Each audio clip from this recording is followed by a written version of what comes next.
What's up, guys? It's Corey here, coming back at you with this week's The Flash review, episode 5, Plastique. Last week they didn't have an episode. I guess the CW was taking a break, so they showed episode 5 this week. They did a rerun of episode 3, The Things You Can't Outrun, the guy that turns into a mist, last week. So if you guys had an opportunity to catch up, that was your opportunity right there. So anyways, we're moving on with episode 5, Plastique, like I said.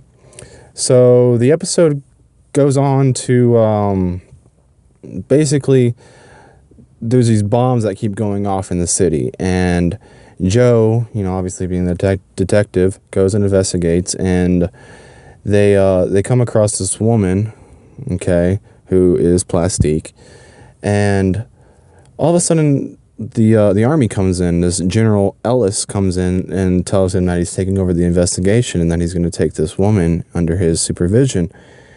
And so Joe, being concerned about this, obviously got a hold of Barry and told him to tell, Star Labs that, look, there's something going on weird here. There's all these explosions, and this General Ellis stepped in. So Cisco did a little bit of an investigation, the way he does, and came to find out that General Ellis was doing these experiments, I believe in the Middle East or somewhere, confidential, to make superhumans.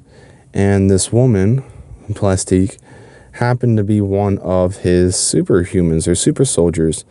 And apparently things went wrong and she ended up escaping. But anyways, Barry ends up getting a hold of her and pretty much not capturing her, but convincing her to come in. And during that whole process, she ends up touching his suit and then, screaming at him to tell him to take off his suit before it explodes, because come to find out that she's not setting these explosions. She is the explosions themselves. Everything she touches pretty much explodes. So she ends up accidentally touching Barry, and he has to run really fast and take off his suit before it explodes. So he ends up, his suit ends up exploding. But fortunately, Cisco had made 3 suits. That happened to be his favorite. But, the Flash, Barry did have backups that Cisco made him.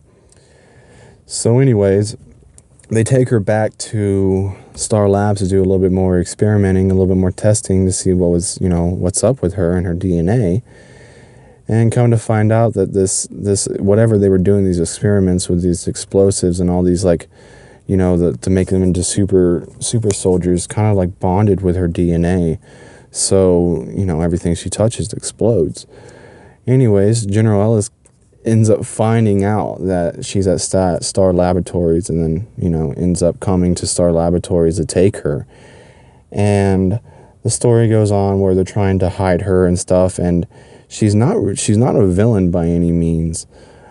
She's more of an anti-hero. She has her problems where she could be a villain, but her conscience, her moral is right. So she's not out to get anybody, which is the first in the metahumans besides Flash or Barry.